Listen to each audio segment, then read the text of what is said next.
चंद्रयान 3 और आदित्य L1 जैसे mission के सक्सेसफुल होने के बाद अब भारत की आंखें स्पेस की जगह ओशियन में आ गई है। हाँ, आपने सही सुना, भारत का अगला मिशन अब समुद्र की गहराइयों को एक्सप्लोर करना है। ISRO, Indian space research organisation और national institute of ocean technology दोनों ऑर्गेनाइजेशन मिलकर भारत का अगला मेगा ओशियन मिशन, जैसे समुद्रयान का नाम दिया गया था, उसे 2026 तक करने वाले हैं, जो कि गहरे पानी के बीच का रहस्यों का पता लगाएगी।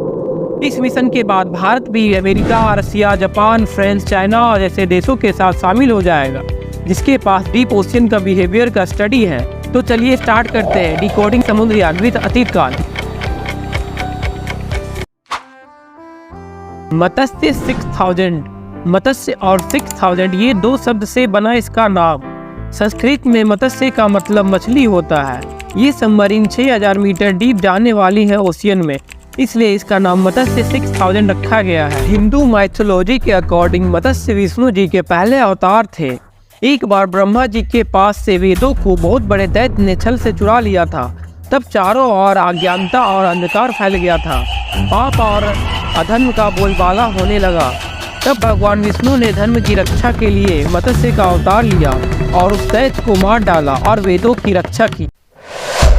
पनडुब्बी ओशियन के जितने अंदर और नीचे जाएगी, उतना ही उसके ऊपर का प्रेशर बढ़ता रहेगा।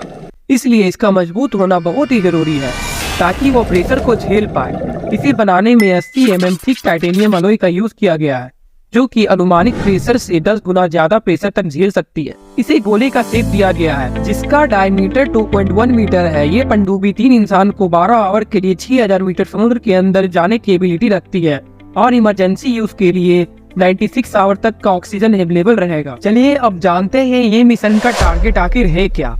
भारत में मिनरल्स की ग्रोइंग डिमांड के कारण मिनरल्स की शॉर्टेज होते जा रही है, जिसका सोल्यूशन ओशियन है। डीप ओशियन को मिनरल्स का खजाना भी बोला जाता है।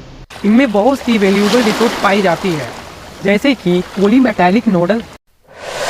पॉलीमेटालिक नोडल गहरे समुद्र के तल पर डिफरेंट मेटल की स्मॉल राउंड शेप में पाई जाने वाली मिनरल है, जैसे मैग्नीज, निकेल, कोबाल्ट, कॉपर और बहुत सारी रेयर अर्थ एलिमेंट्स हैं। इसलिए बहुत से देश इसकी माइनिंग करने के तरीकों को खोज रहे हैं और इसी नोडल्स की खोज और माइनिंग करने के लिए NIOT द्वारा बनाई गई मत्स्य 6000 को तैयार किया जा रहा है। चलिए अब जानते हैं इसमें कौन कौन सा इंस्ट्रूमेंट लगा हुआ है।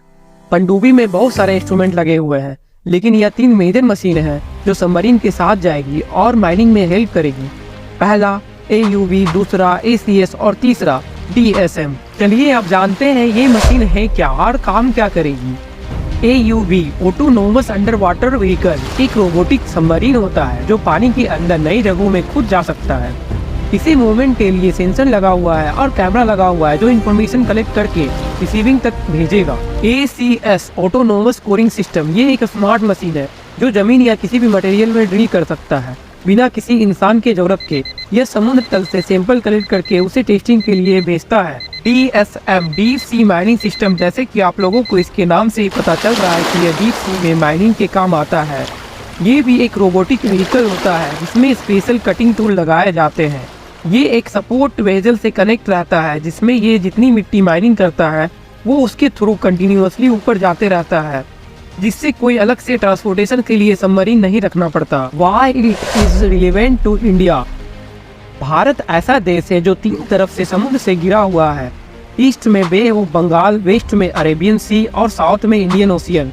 भारत का टोटल कोस्ट लाइन 7517 किलोमीटर है, जिसमें 9 स्टेट आते हैं और 1382 आइलैंड आते हैं। ये मिशन सेंट्रल गवर्नमेंट की तरफ से एक अच्छी कोशिश है ब्लू इकोनॉमी को आगे बढ़ाने के लिए। जय हिंद।